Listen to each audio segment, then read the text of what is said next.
Quick Fit says, how do you feel about XDC, and do you think it'll be a multi-chain world? Also, if there's a shutdown, it's supposed to be a partial one. Yeah, but it only needs to be a partial one, right? Like I said, we only need a 20 to 30% jump in oil in a very short period of time to cause inflation there in Japan, and for them to have to, move on the interest rates. Talking about XDC, I'll take a moment of silence. There's somebody that recently passed away that I don't know if it's public yet or not, that was involved with that project, and a good friend of ours. And so praying for him and his family and those close to him over there at XDC. So shout out to them, and again, going to take a small moment of silence for that individual. So blessings to them, and again, prayers going out to them.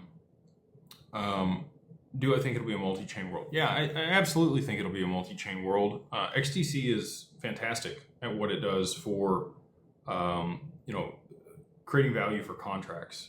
It does a good job of that for trade finance, and I think it'll do a good job of that in other applications.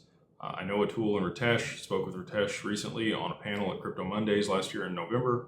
I got to sit down with the foundation.